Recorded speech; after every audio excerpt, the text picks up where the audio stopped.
नमस्कार दोस्तों। तो आज की वीडियो में हम बात करने वाले हैं अबाउट राइट्स जिसे हम कहते हैं कि ये हमारा अधिकार है या ये हमारा हक है। तो आज की वीडियो में हम इसके बारे में डिस्कस करेंगे। ओके, तो अब ये राइट्स होते क्या हैं, यानी कि ये अधिकार या फिर ये जो हक हो ये हैं, ये होते क्या हैं एक्चुअल में। क्योंकि ये शब्द जो है हम आए दिन इन शब्दों को यूज़ करते रहते हैं, लेकिन हमें पता होना चाहिए कि इसका मतलब क्या होता है एक्चुअल के अंदर में।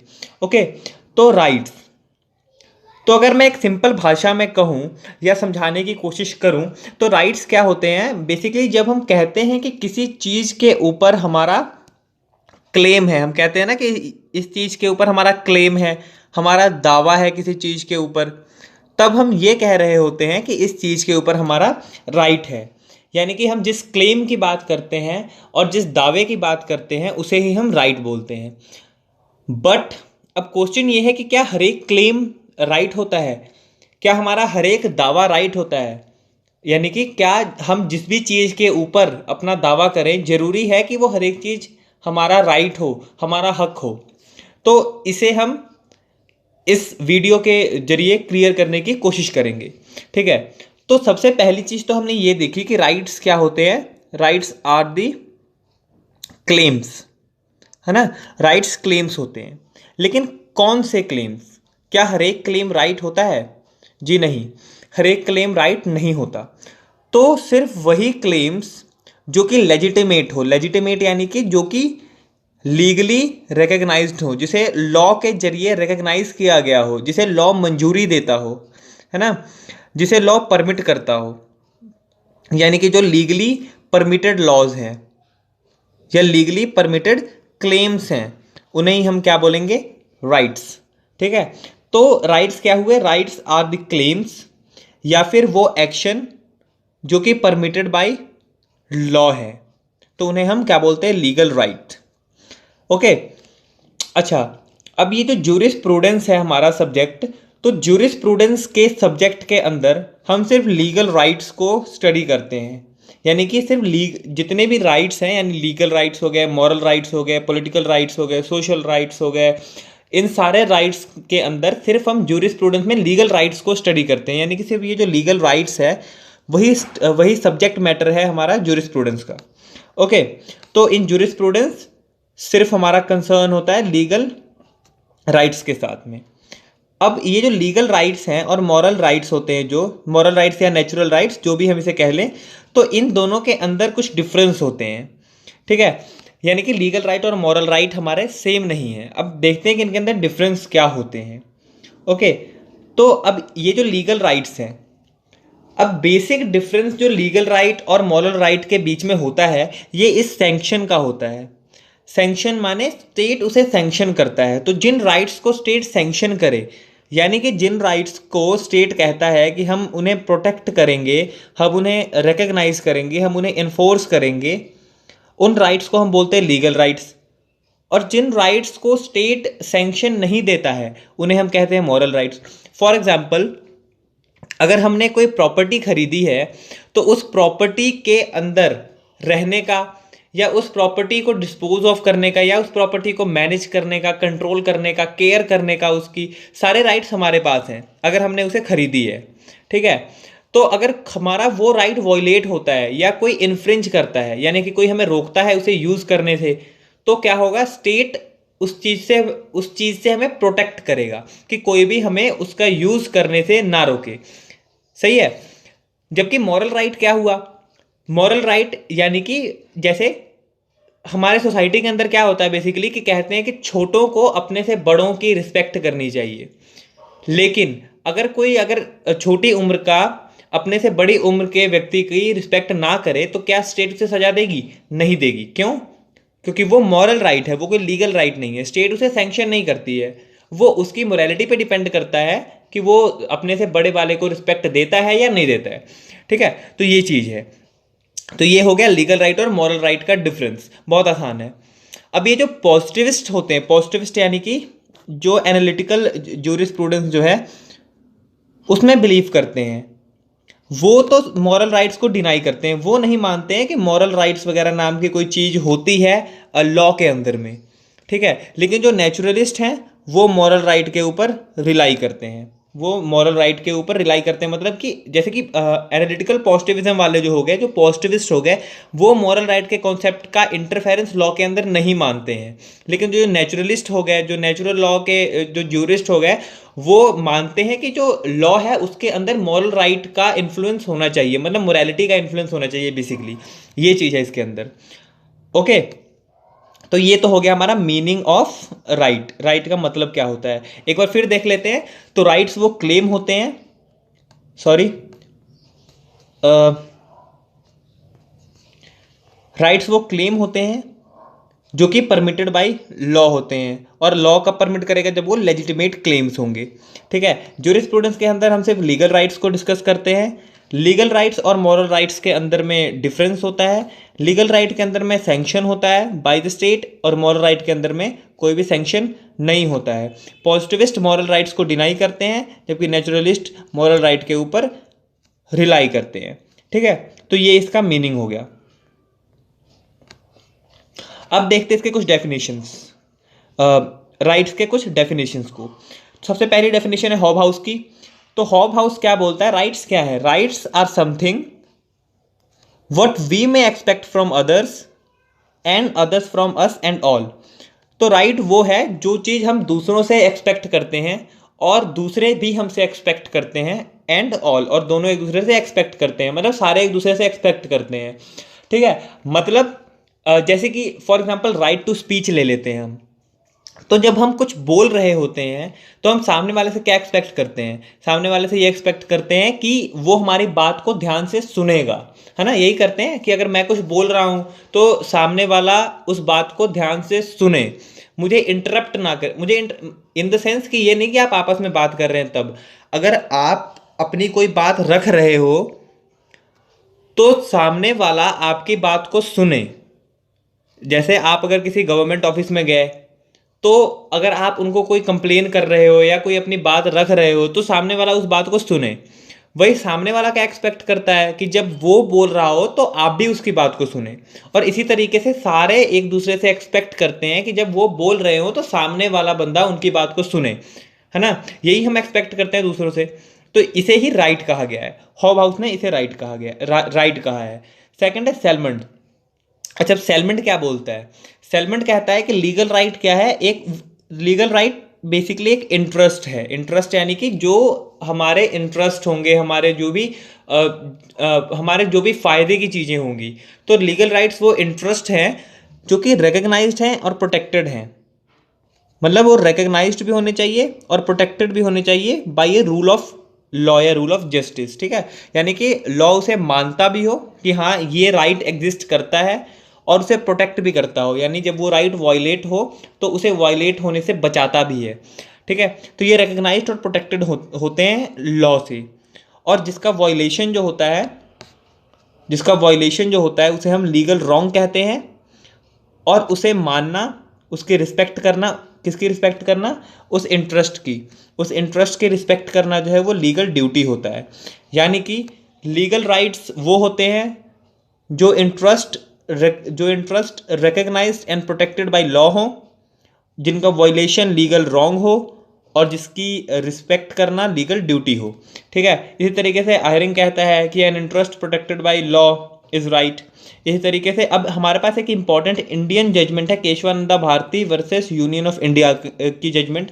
उसके अंदर जस्टिस मैथ्यू ने राइट्स को एक्सप्लेन करते हुए क्या कहा था, उन्होंने कहा था कि राइट्स वो क्लेम्स और प्रिविलेजेस हैं which are recognised and protected by law. तो हम इसे इंडियन कॉन्टेक्स्ट में राइट की डेफिनेशन मान के चलते हैं कि those interest, those claims and privileges which are recognised and protected by law. Okay, तो ये थी हमारी कुछ डेफिनेशंस जो हम राइट्स के बारे में पढ़ते हैं। नेक्स्ट है कैरेक्टरिस्टिक्स ऑफ लीगल राइट। तो ये जो लीगल राइट्स हैं इसके बेसिकली ना 3 कैरेक्टरिस्टिक होती है। पहला कि उसे रिकग्नाइज किया गया हो, स्टेट उसे रिकग्नाइज करती हो। दूसरा, स्टेट उसे एनफोर्स करती हो। और तीसरा, स्टेट उसे प्रोटेक्ट करती हो। यानी कि सबसे पहले तो स्टेट रिकग्नाइज करेगी कि हाँ भाई ये राइट है, ये इंटरेस्ट है जो लोगों के पास होने चाहिए।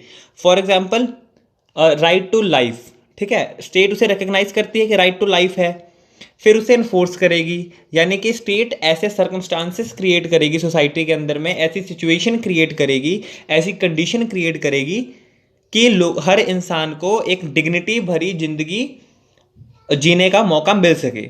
और अगर कोई उसे वायलेट करता है तो स्टेट उसे प्रोटेक्ट करेगी, ठीक है।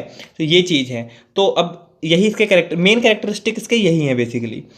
तो ये क्या है, दीज आर द एडवांटेजेस और benefits given by a person by law, given to a person by law.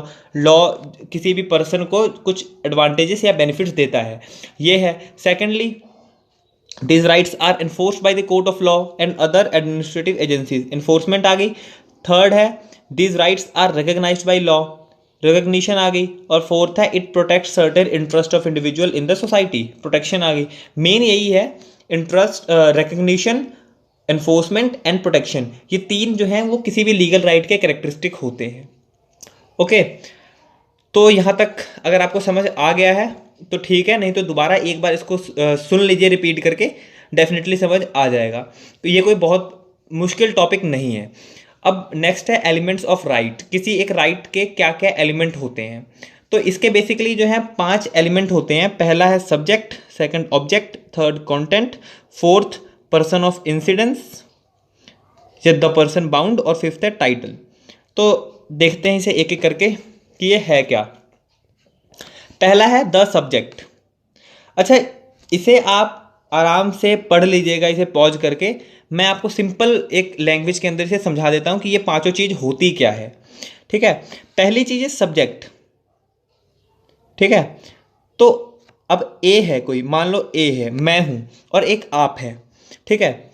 तो अगर मैंने कोई प्रॉपर्टी ली है, या फिर कोई भी एक एग्जांपल ले लो, कोई भी XYZ राइट उठा लो, तो जिस इंसान को पावर है उस राइट को यूज करने की, ठीक है, उसे तो सब्जेक्ट बोलेंगे।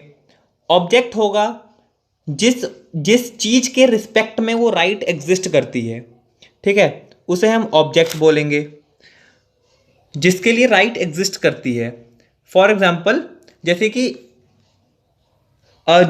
कि हमारे पास राइट टू स्पीच है ना, राइट टू स्पीच की एग्जांपल लेते हैं। तो राइट टू स्पीच, अगर मेरे पास राइट टू स्पीच है, मैं उसे यूज करना चाहता हूं, मैं कुछ बोलना चाहता हूं, तो मैं जो हूं वो सब्जेक्ट हो गया, ठीक है। वो जो राइट टू स्पीच है, यानी स्पीच, बोलने की आजादी, तो वो जो बोलना हो गया उसे हम बोलेंगे ऑब्जेक्ट। डन, उसे हम बोलेंगे ऑब्जेक्ट। नेक्स्ट है कंटेंट, जो भी उसके अंदर करना होगा और जो भी उसके अंदर से रोकना होगा। फॉर एग्जाम्पल, हम क्रिटिसाइज कर सकते हैं किसी को, वो हो गया एक्ट। तो किसी को क्रिटिसाइज करना, जो भी उसके अंदर हम उसे क्रिटिसाइज करने के लिए बोलेंगे, वो हो गया कंटेंट। यानी कि एक चीज़ें लिखी होती है ना कि आप ये चीज़ें बोल सकते हो, ये चीज़ें टाइप की हम कर सकते हैं, ये परमिसेबल चीज़ें हैं, तो वो। और दूसरी चीज़ हो गई कि हम किसी को डिफेम नहीं कर सकते। ये कहीं लिखा हुआ है ना हमारे रूल बुक के अंदर में, हमारे कोडिफाइड लॉज के अंदर में लिखा हुआ है कि हम किसी को डिफेम नहीं कर सकते हैं। दूसरा लिखा हुआ है कि हम किसी को भी क्रिटिसाइज कर सकते हैं, हम गवर्नमेंट को क्रिटिसाइज कर सकते हैं, ठीक है, लेकिन हम किसी को डिफेम नहीं कर सकते। तो ये एक्ट हो गया एक, कि हम क्रिटिसाइज कर सकते हैं। दूसरा, हम डिफेम नहीं कर सकते हैं, वो फॉरबियरेंस हो गया। तो ये हो गया कंटेंट, यानी कि मैं, फॉर एग्जाम्पल, मैं किसी को क्रिटिसाइज करना चाहता हूं, तो मेरे पास क्या है, मैं हो गया सब्जेक्ट, मेरे पास राइट टू स्पीच है, वो हो गया ऑब्जेक्ट। अब मुझे किसी को क्रिटिसाइज करना है, वो हो गया कंटेंट। फोर्थ है द पर्सन बाउंड और पर्सन ऑफ इंसिडेंस, मतलब एक आदमी का अगर राइट है तो उसके सामने वाले की ड्यूटी होगी, तो जिस बंदे की ड्यूटी है उसे हम बोलते हैं पर्सन ऑफ इंसिडेंस। और टाइटल का मतलब है कि जो भी उस चीज के फैक्ट्स हैं वो शो करने चाहिए कि आप ऑनर हो। इसके अंदर हम एग्जांपल लेते हैं कोई भी प्रॉपर्टी का, हमने कोई प्रॉपर्टी ओन किया है, तो हमारे पास उसके रजिस्ट्री के कागज होंगे, उसके और भी डॉक्यूमेंट्स होंगे, उसके बाद आसपास के लोग होंगे, वो गवाह होंगे। तो ये सब चीज़ें फैक्ट हो गए, है ना, ये सब चीज़ें बताएंगी, कोई भी पूछेगा, या कभी भी हम अगर कोई लॉ सूट फाइल करते हैं उससे रिलेटेड, तो वो चीज़ें शो करेंगी कि ये जो प्रॉपर्टी है वो मेरे नाम पे है। तो वो चीज़ हो गया टाइटल, यानी कि जो भी फैक्ट होते हैं वो शो करने चाहिए कि राइट हैं वो किसके पास हैं, उसे हम टाइटल बोलते हैं। ठीक है, तो ये चीज़ें होंगी सब्जेक्ट ऑब्जेक्ट कंटेंट टाइटल और द पर्सन ऑफ इंसिडेंस। एक बार फिर देख लेते हैं। सब्जेक्ट होता है वो आदमी जिसके लिए, सब्जेक्ट होता है वो आदमी जिसके अंदर राइट होते हैं, मतलब जो राइट को यूज़ कर रहा होता है। ऑब्जेक्ट होता है जिस चीज़ के लिए राइट यूज़ कर रहा होता है, यानी कि राइट टू स्पीच जैसे हो गया। थर्ड है कंटेंट यानी कि जो भी वो एक्ट या फॉरबियरेंस करने के लिए उसे आज़ादी होती है, एक्ट करने की आज़ादी होती है, या फिर फॉरबियर किया जाता है उसे जिस चीज़ से। पर्सन ऑफ इंसिडेंस यानी कि वो आदमी जिसकी ड्यूटी है उस राइट को ऑब्लाइज करना। टाइटल हो गया वो फैक्ट्स। ठीक है, तो इन्हें हम बोलते हैं एलिमेंट्स ऑफ राइट्स। अब बात करते हैं क्लासिफिकेशन और काइंड्स ऑफ राइट्स। राइट्स को किस किस तरीके से क्लासिफाई किया गया या फिर कौन कौन से टाइप के राइट्स होते हैं। ठीक है, तो पहली चीज है राइट इन रेम और इन परसोना। सेकंड है पॉजिटिव या नेगेटिव राइट। थर्ड है प्रोप्राइटरी या पर्सनल राइट। फोर्थ है परफेक्ट राइट या इम्परफेक्ट राइट। फिफ्थ है प्राइमरी और सेकेंडरी राइट। सिक्स्थ है वेस्टेड एंड कॉन्टिजेंट राइट। ठीक है, ये कुछ 6 तरीके के राइट्स होते हैं। ठीक है, अब इनको एक एक करके देखते हैं क्या होते हैं ये। तो पहला तो है राइट इन रेम और राइट इन परसोना। तो सबसे पहले तो आप ये 2 शब्दों का मतलब देख लीजिए, रेम किसको बोलते हैं और परसोना किसे बोलते हैं। तो अगर मैं परसोना की बात करूं, परसोना शब्द पर्सन से मिलता जुलता है, मतलब पर्सन शब्द बना ही परसोना से है। तो पर्सन का मतलब क्या होता है, किसी एक व्यक्ति के खिलाफ। तो अगर आप अपना राइट क्लेम करते हो, किसी अपना इंटरेस्ट क्लेम करते हो किसी एक व्यक्ति के खिलाफ या एक पार्टी के खिलाफ, तो वो राइट इन पर्सन हो गया। लेकिन अगर वही राइट आप पूरी दुनिया के अगेंस्ट क्लेम करते हो तो वो राइट इन रेम हो गया। ठीक है, ये चीज होता है, यानी कि रेम का मतलब अगेंस्ट द होल वर्ल्ड और परसोना का मतलब अगेंस्ट वन पर्सन। ओके, ठीक है, अब देखते हैं ये क्या चीज है। तो बेसिकली जो रोमन लॉ था, उस रोमन लॉ के अंदर जो एक्शंस होते थे वो 2 टाइप में डिवाइड थे। पहला एक्शो इन रेम और एक्शो इन परसोना, जिसे हम डोमिनियम और ऑब्लिगेशियो भी बोलते हैं। एक्शन इन रेम यानी कि वो एक्शन जो अगेंस्ट द होल वर्ल्ड हो, और वो एक्शन जो अगेंस्ट सिंगल पर्सन हो। तो अब डोमिनियम हो गया, जैसे कि एक्शो इन रेम है ना, against the whole world. For example, आपका घर है, आप अपने घर में जब मर्जी आओ जाओ, है ना, आपको कोई नहीं रोक सकता, तो ये राइट आपका अगेंस्ट द होल वर्ल्ड है। लेकिन और दूसरा हो गया एक्शन इन परसोना, यानी कि वो एक्शन जो आप किसी एक पर्टिकुलर पार्टी या किसी एक पर्टिकुलर पर्सन के खिलाफ ही यूज कर सकते हो, जो कि बेसिकली कॉन्ट्रैक्ट्स के अंदर में होता है ना। जैसे डोमिनियम इज टाइटल, ये देखिए डोमिनियम क्या है, title against the whole world और action brought to recover a specific thing. ठीक है, नेक्स्ट है obligatio is only against the parties to the agreement. जो भी एग्रीमेंट की पार्टीज है, मान लो ए है बी है, तो ए अगर कोई राइट सिर्फ बी के खिलाफ यूज कर सकता है तो वो एक्शो इन परसोना हो गया, और अगर ए वही राइट होल वर्ल्ड के अगेंस्ट यूज कर सकता है तो वो एक्शो इन रेम हो गया। ठीक है, ये चीज है। तो उसी को बाद में इंग्लिश में राइट इन रेम और राइट इन परसोना कह दिया गया। राइट इन रेम यानी कि right against the whole world, जैसे कि right to use enjoy garden और रोड और clean air. Right in persona जो है, राइट इन परसोना हो गया अगेंस्ट अ डेफिनेट पर्सन, किसी एक खास पर्सन और पर्सन्स के अगेंस्ट में, जो कि नॉर्मली जनरली जो कि कॉन्ट्रैक्ट्स के अंदर में देखे जाते हैं। ओके, तो ये चीज हो गया। नेक्स्ट है पॉजिटिव राइट्स या नेगेटिव राइट्स। पॉजिटिव राइट्स वो हो गए जो कि कंपेल करे किसी पर्सन को कुछ करने के लिए, यानी कि जिस बंदे की ड्यूटी है उस बंदे को अपनी ड्यूटी पूरी करने के लिए, उसे ऑब्लाइज करने के लिए जो एक्शन लिए जा सके, जो राइट्स कंपेल किए जा सके। ठीक है, ये हो गया पॉजिटिव राइट्स, जो किसी को कुछ करने पे मजबूर करें। सेकंड हो गया नेगेटिव राइट्स, वो राइट्स जो किसी को कुछ करने से रोके। जैसे कि हमारे पास क्या हो गया, राइट टू क्लीन एयर है, तो हम क्या करते हैं, दूसरे बंदे को कुछ भी ऐसा करने से रोकते हैं ताकि हमारे घर के आसपास पोल्यूशन हो, तो ये नेगेटिव राइट हो गया। वही पॉजिटिव राइट हो गया कि आप मान लो कि आप मकान मालिक हो, तो आपने अगर किसी को अपना रूम किराए पे दिया है तो आपके पास राइट है कि आप उससे पैसे लो। उसी तरीके से जो टेनेंट है उसके पास वो राइट है कि वो, उसने अगर आपको पैसे दिए हैं तो वो उसे प्रॉपर पोजेशन मिले उस कमरे का जो उसने रेंट पे लिया है। ठीक है, तो ये पॉजिटिव राइट और नेगेटिव राइट्स हो गए। नेक्स्ट है प्रॉपर्टी या प्रोप्राइटरी और पर्सनल राइट। तो इसमें डिफरेंस क्या होता है ना, बेसिकली जो प्रोप्राइटरी राइट्स होते हैं वो राइट्स होते हैं रिलेटेड टू वेल्थ, प्रॉपर्टी या स्टेट, इन चीज़ों के।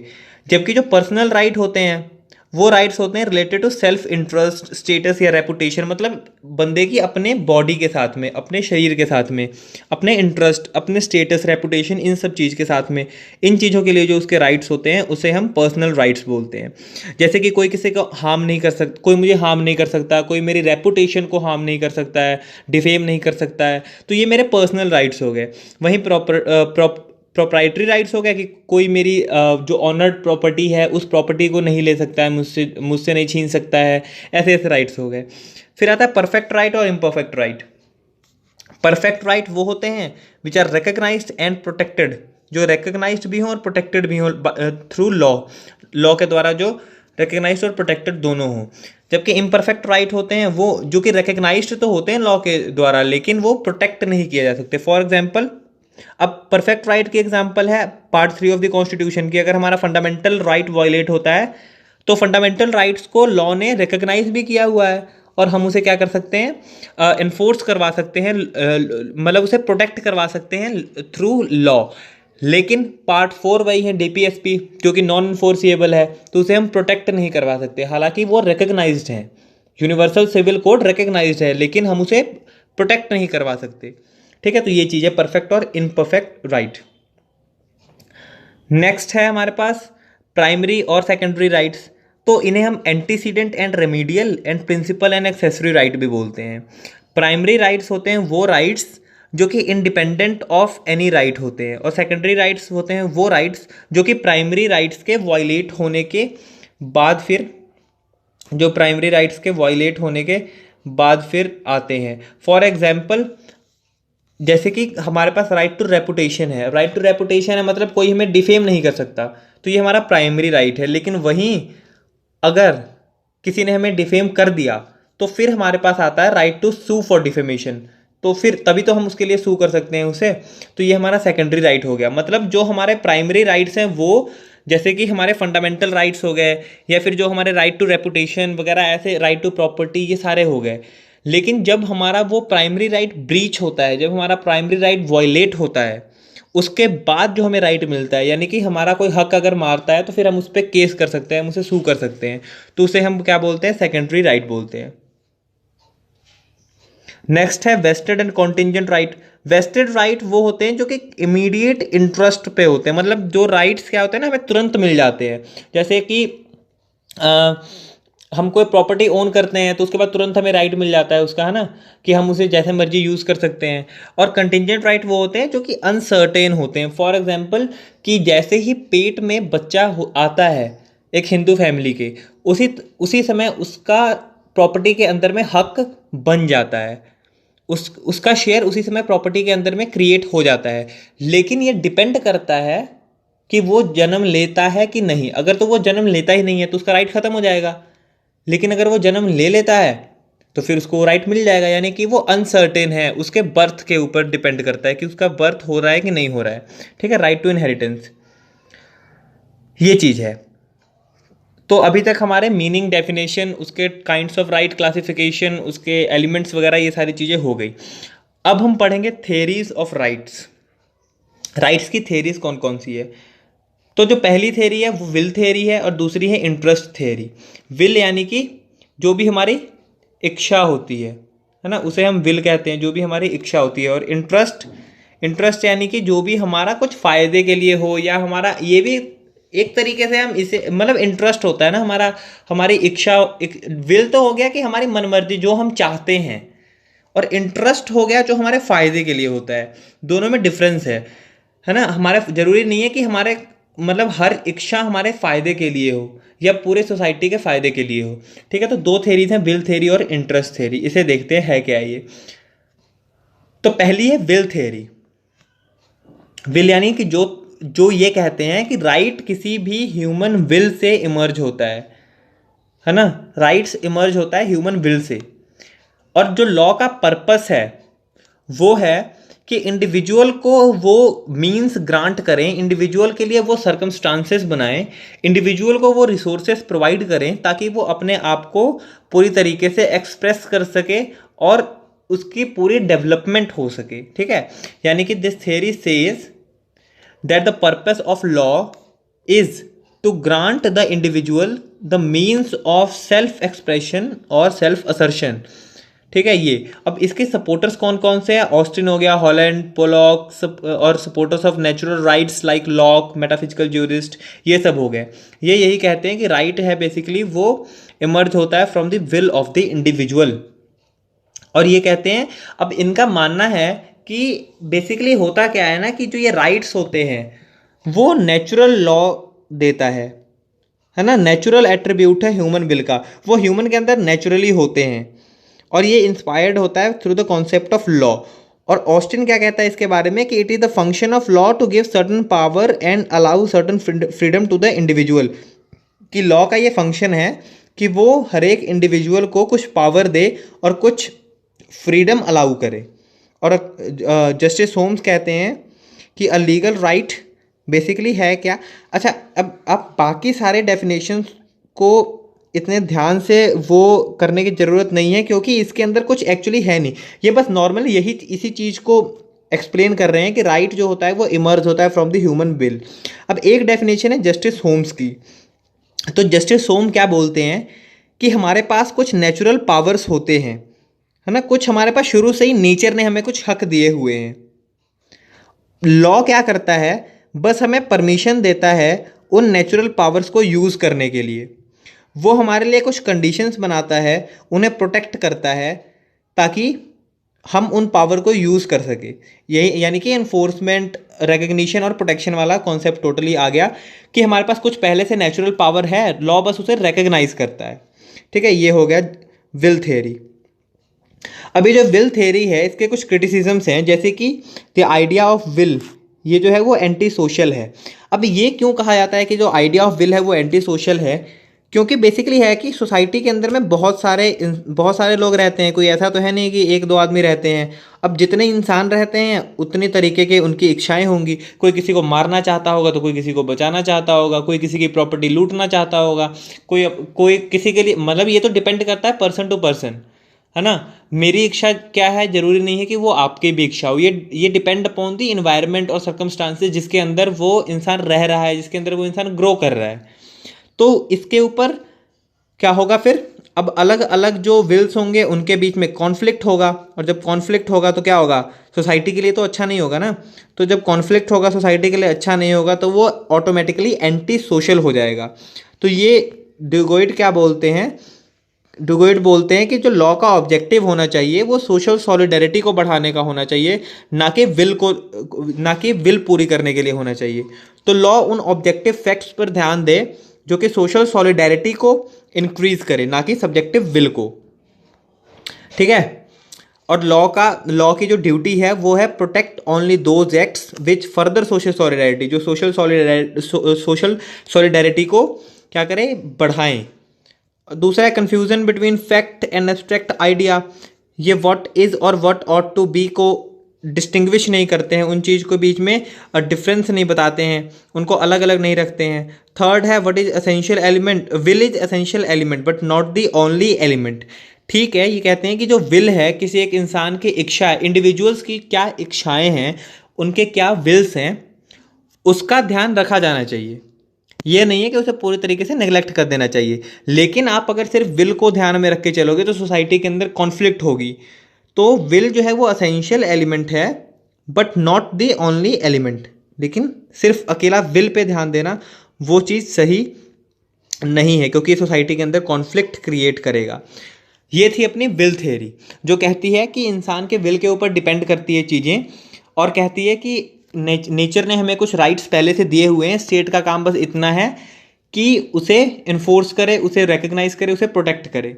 ठीक है, इसके क्रिटिसिजम्स कहते हैं कि ये एंटी सोशल है, और दूसरा ये कि विल जो है वो एसेंशियल एलिमेंट है लेकिन ओनली एलिमेंट नहीं है। नेक्स्ट है अपना इंटरेस्ट थ्योरी। तो जैसे वो कहता था कि लॉ जो है उसका काम है विल को प्रोटेक्ट करना, वैसे ही इंटरेस्ट थ्योरी कह रहा है कि लॉ का काम है इंटरेस्ट को प्रोटेक्ट करना। Legal right is a legally protected interest. ठीक है, तो इंटरेस्ट को प्रोटेक्ट करना उसका काम है, ना कि विल को प्रोटेक्ट करना। ये कहते हैं कि जो लॉ होता है हमेशा से लॉ का कुछ पर्पस रहा है, और अगर हम राइट के केस में बात करें तो लॉ का पर्पस रहा है सिर्फ उसे प्रोटेक्ट करना। उसे लॉ का पर्पस रहा है कि उन इंटरेस्ट को प्रोटेक्ट करे जो कि सोसाइटी के अंदर में सोशल सॉलिडारिटी को इंक्रीज करे, ना कि उसका पर्पस ये है कि वो लोगों के विल्स, उनकी इच्छाएं पूरी करता फिरे। ठीक है, ये चीज़ है। सेलमेंट कहते हैं कि enforceability is necessary element of right की, मतलब राइट्स का सिंपल सी बात है यार। आपको अगर मैं हक दे, सरकार हमको हक दे दे, लेकिन उसे हम, सरकार हमें हक दे दे लेकिन उसे अगर हम प्रोटेक्ट ही ना कर सके, सरकार हमें हक दे दे लेकिन उसे हम अगर प्रोटेक्ट ही ना कर सकें तो फिर क्या फ़ायदा वैसे हक का। मतलब सरकार उसे प्रोटेक्ट ही ना कर सके तो क्या फ़ायदा फिर वैसे हक का, है ना। तो ये चीज़ है। सेलमन ने ये कहा है कि इन्फोर्सिबिलिटी जो है वो एक नेसेसरी एलिमेंट है राइट का। अब इसके जो इंटरेस्ट थ्योरी है उसके फेवर में एक आर्गुमेंट जाता है कि ये सिर्फ विल के ऊपर ध्यान नहीं देता बल्कि इंटरेस्ट के ऊपर भी ध्यान देता है, क्योंकि बहुत सारे ऐसे लोग होते हैं जो अपनी इच्छा व्यक्त ही नहीं कर सकते, जो अपने विल को एक्सप्रेस ही नहीं कर सकते। फॉर एग्जाम्पल इन्फेंट, छोटे बच्चे, उनको क्या पता कि उनके लिए क्या सही है, उनकी क्या मर्जी है क्या नहीं है। उसी तरीके से ल्यूनेटिक्स, उनको क्या पता।